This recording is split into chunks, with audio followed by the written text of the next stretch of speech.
ஆமா சரி நாங்கெல்லாம் காட்டுக்கு போறோம். ஆமா திணைக்காட்டுக்கு போறோம். நானும் வர்றப்பா. எதுக்குடி அங்க? நான் இது வரைக்கும் திணைக்காடு பார்த்ததே இல்லப்பா. என்னடி சொல்ற?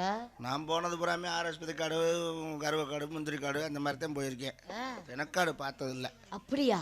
திணைக்காடு பார்த்ததுல நீ என்னை கூட்டிட்டு போறியா? கண்டிப்பா கூட்டிட்டு போறேன். ஆர்எஸ்பதி காடு, முந்திரி காடெல்லாம் எதுக்கு போற? விறகு பொறுக்க அங்க போயா பொறுக்குன ஓடி பைத்தியா. சரி அதெல்லாம் இருக்கட்டும். என்ன அந்த கிழவி என்னமோ மருந்து குடிக்க போனியாம்ல நீனு? சொல்ல வேணாம்னு சொன்ன. இந்த கழுட்டு முட்டை எதுக்கு சொன்னாங்க? ஊர் ஊரா சொல்லிட்டாளாவ. கழுட்டு மோதி ஒருத்தர்ட்டையும் சொல்லாதீங்கன்னா ஊர் ஒருத்தர் விடாம சொல்லியிருக்கான். கழுட்டு சிரிக்கி ஏரியாவே டும் டும்னு இருக்கு. அந்த கதை ஏன்டி கேட்குற? ஏன்டி? சரி வேணாமா? வயிற்றுச்சல கொட்டிக்காது. சொல்லுடி ஏன்டி மருந்து குடிக்க போன? பொம்பளையா நீ மருந்து குடிச்சுக்கலாம்? காரணமாத்த. என்ன காரணம்? என் மேல தப்பு இருந்துச்சுன்னா நீ சொல்லு ராணி, நான் என்ன சொன்னாலும் ஏத்துக்குருவேன். உன் மேல என்ன தப்பு இருக்குன்னு சொல்றேன். எல்லாரும் மாதிரியும் வசதி வாய்ப்பா வாழணும்னு ஆசைப்பட்டேன். அது தப்பா? இல்ல தப்பு இல்ல. 4 பேர் மாதிரி நானும் காசு பணம் சம்பாரிச்சு பேங்க்ல போடணும்னு நினைச்சேன். இது தப்பா? தப்பே இல்ல. நானும் மாடி மேல மாடி வச்சு வீடு கட்டணும்னு ஆசைப்பட்டேன். இது தப்பா? தப்பு இல்ல. மாடி மேலதான் கிணறே வெட்டணும். கிணறு வெட்டி நான் அதோட உள்ளவோ தண்ணி ஊருமா?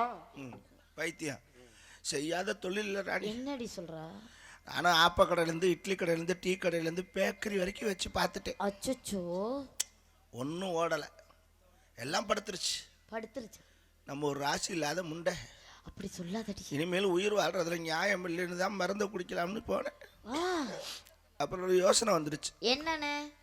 நம்ம போய் கடையில் மருந்து கேட்டால் கொடுப்பாங்களா? வயசு பிள்ளை கேட்டால் மருந்து கொடுப்பாங்களா? கொடுக்க மாட்டாங்கல்ல. அதுக்கு தான் பக்கத்து வீட்டுக்கார பையனை வர சொன்னேன். அப்போ பாரு உனக்கு ஆசைய மருந்து வாங்க போற நேரத்தில் அவனை ஏதாவது. அதுக்கு இல்லப்பா, வேற கடைக்கு அனுப்பத்தேன். அவன்கிட்ட 500 ரூபா பணம் கொடுத்து போட தம்பி போய் ஒரு கிங்கிலீஷ் கோட் ஒன்று வாங்கிட்டு வாடான்னு. இங்கிலீஷ் எதுக்குடி? சாகர அது ஒரு ஆசை மனசுல இருக்கு. அதுல கலந்து குடிச்சே செத்துடலாம்னு. சரி வாங்க சொன்னேன். அவனும் போய் வாங்கிட்டு சொன்னான் 275 ரூபாய் கூடிடுச்சு அவளை. சொல்லு மேல. அப்புறம் வாங்கிட்டு வேற என்னக்கா வேணும்னு கேட்டேன். ஒரு 1/2 லிட்டர் பவுண்டா வாங்கிக்கடான்னு. எதுக்கு? கலந்து குடிக்கணும்ல. பச்சை தண்ணி குடிச்சா வாந்தி வந்து தொலைச்சிடும். அப்புறம் மருந்து வெளியாச்சுன்னா சாக முடியாதுல்ல. பவண்டா வாங்கிட்டு வேற என்னக்கா அண்ணன் ஒரு சாம்பார் வடை ஒன்று வாங்கிக்கடான்னு. அது எதுக்கு? சைடிஷ்க்கு. இப்போ அவன் கேட்டேன், நீ சாக போறியா இல்லை சரக்கு அடிக்க போறியான்னு கேட்டேன். ரெண்டும் தண்டா தம்பின்னு. அப்புறம் வாங்கிட்டு எலி மருந்து 10 ரூபாய்க்கு வாங்கிக்கடான்னு. என்னடி சொல்ற? பாரு, சாகர மருந்து 10 ரூபா, கலக்கிற மருந்து 265 ரூபாயா. அப்புறம் வாங்கிட்டு வந்து கொடுத்தேன்.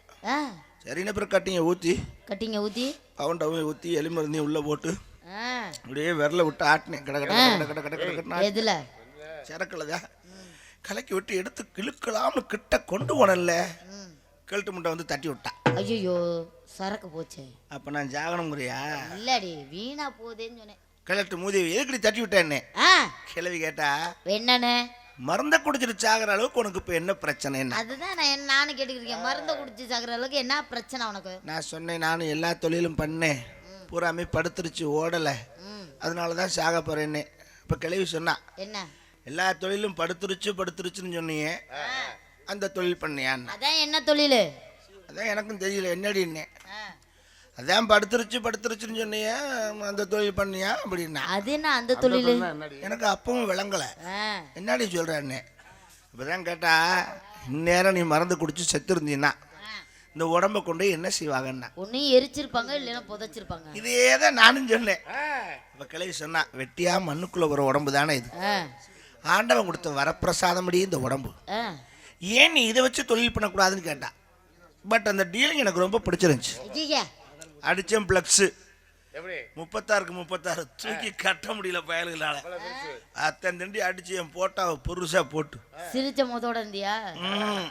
அப்புறம் கீழே போன் நம்பர் எழுதி 500 ரூபாயிலிருந்து 5000 வரைக்கும் அடிச்சு ஒட்டினேன். 500 ஒட்டுனா களி மதுரை, மானாமதுரை, மாயாவரம், தஞ்சாவூர், கும்பகோணம், பஸ் ஸ்டாண்டுக்கு போன் பறக்குது.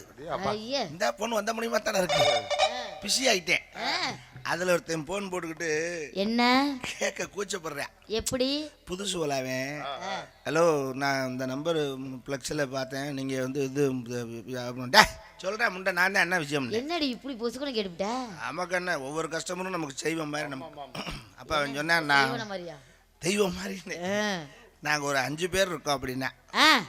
தம்பி தலைக்கு 1000 ரூபா ரவுண்டு 5000 ரூபா வரும்னே, கொஞ்சம் ரேட்டை குறைங்களே அப்படின்னா. கராராக சொல்லிட்டேன். என்னன்னு 10 காசு குறைக்க மாட்டேன், தொழிலில் குறை இருந்தால் கேட்டுக்க அப்படின்னு. சரி வாங்கிக்கங்கன்ட்டேன். வந்து கூட்டிகிட்டு போறியா இல்லை அட்ரஸ் சொல்கிறியான்னு. அட்ரஸ் சொல்கிறேன் வந்துருங்க அண்ணா. அட்ரஸ் கொடுத்தேன். எப்படி? இது ஆலமரம் சந்து, அரச மரம் பொந்து, இழுத்தடிச்சாம்பட்டி போஸ்ட்டு, அமுக்கராவட்டி தாலுக்கான்னு கொடுத்தேன். என்னோட அட்ரஸ் ரொம்ப குழப்பமாக இருக்கே, நடந்து போனால் லேட் ஆயிரும்ட்டு டக்குன்னு ஓலா ஆட்டோக்கு ஃபோன் பண்ணேன். அது எதுக்குடி? ஓலா ஆட்டோ எவ்வளோ ஆட்டோ இருக்குது, ஓலா ஆட்டோ எதுக்குடி? நீ போகிறது அதுக்கு தானே வரும், அப்புறம் அந்த ஆட்டோவிலே போயிடும்னு சொல்லிட்டு கிளம்புனேன். அவனுக்கு கரெக்டாக கொண்டு இறக்கிட்டான். என்ன சொல்கிற? அட்ரஸ் சரியாக போனால் வீடு பூட்டி கிடக்கு. ஐயா, நீ இந்நேரத்தில் வேற பார்ட்டியை தேட முடியுமா? திரும்பி வந்துட்டியா? இல்லை, எதுக்கும் உள்ளதானே பூட்டியிருக்காங்களா, ஆள் இருக்கான்னு பார்ப்போம்னு ஒரு அமுக்குனேன். எதை? காலிங் பெல்ல அமுக்குனேன். திறந்துட்டாங்க, உள்ளதாக இருந்திருக்காங்க. எடுத்த மாதிரி பார்க்குறேன், கட்டலில் 3 பேர் உட்காந்துருந்தேன். என்னடி 5 பேருன்னு சொன்னால் 3 பேர் தான் இருக்காங்க. என்னை காட்டிலும் கணக்கில் நீ கரெக்டாக இருக்கவாரு. அப்புறம் உள்ளே போனேன், இந்த ரூம்லேருந்து இன்னும் 2 பேர் வந்தேன். 5 பேர். சரி 5 பேர் தான் நினைச்சேன் ராணி. இந்த பக்கம் ரூம்லேருந்து இன்னும் 5 பேர் வந்தாங்க. அச்சோ, நான் டென்ஷன் ஆகிட்டேன். பேச்சு சுத்தம் இல்லை. 5 பேர் 10 பேர் வந்தா நானே இழுச்சா கோச்சிக்கிட்டு வந்துட்டியா? இல்லையே, ரவுண்டா 10,000 ரூபா வேணும்ட்டேன். ரேட்டு ஏறிக்கிட்டு இருக்கு. அதில் ஒருத்தன் சொன்னேன், போய் உட்காரு போ அப்படின்னா. என்ன போவான்னு பேசுற? உங்கள்கிட்ட படுக்க வந்தாக்கா மட்டும் மாதிரி அதெல்லாம் பேசுவேன் அப்படின்னு திரும்பினே ராணி. ஒருத்த வந்து மடார்னு கதவை அடைச்சிட்டான். அச்சோ, பூட்டி சாவியை வெளியிலே எரிஞ்சிட்டான். ஐய, ஒருத்த நல்லா வளர்ந்தவன், கையெல்லாம் சாட்டையா இருக்கு. விட்டேன் ஒரு அரைச்ச காதோட சப்புன்னு சுத்தி கட்டல போய் மயக்கம் போட்டு மல்லாந்து விழுந்துட்டேன். மூதேவி, கட்டுல போய் மட்ட மல்லாக்க கிடக்கலாமாடி? அப்புறம் மயக்கம் போட்டு விழுகிறாங்க, இடம் பார்த்து என்ன டிசைனில் விழுகிறான்னா விழுவாங்க. விழுந்துட்டேன். மயக்கம் தெளிஞ்சு கண்ணை முழிச்சு பார்க்குறேன் ராணி, கை 2 இழுத்து இப்படி கட்டிட்டாங்கடி. அச்சோ, கால் 2 இழுத்து இப்படி கட்டிட்டாங்க. இந்த முனிவர்கள்லாம் கையில் ஒரு கட்டை வச்சிருப்பாங்கல்ல, கவக்கட்டை, அதுல 2 கட்டை வாங்கியிருக்காங்க. அது எதுக்கு? இந்த 2 மடிப்புலையும் கொடுத்து இப்படி தூக்கிட்டாங்க. நான் மூளை ஆபரேஷனுக்கு படுத்த மாதிரி படுத்து கிடக்கேன். பொம்பளையா நீனு? இப்படிதான் கட்டி இருக்காங்க, எல்லாம் காலில் கட்டையை வச்சு தூக்கி இருக்காங்க. வாயை தந்து கத்த வேண்டியதானே, காப்பாத்துங்க காப்பாத்துங்கன்னு. நான் எப்படி நீ கத்துவேன்? ஏண்டி? வாயில வச்சு அமுக்கிருக்காங்க. துணியை இம்படு துணியை வச்சு அமுக்குனாங்க. வேறக்கு தான் ஐடியா பண்ணியிருக்காங்க, மயக்கம் தெளியட்டும்னு வெயிட் பண்ணியிருக்கேன். நல்ல துணியை வச்சு அமுக்கியிருந்தா பரவாயில்ல ராணி. துண்டு தேடி இருக்காங்க, கிடைக்கல போல.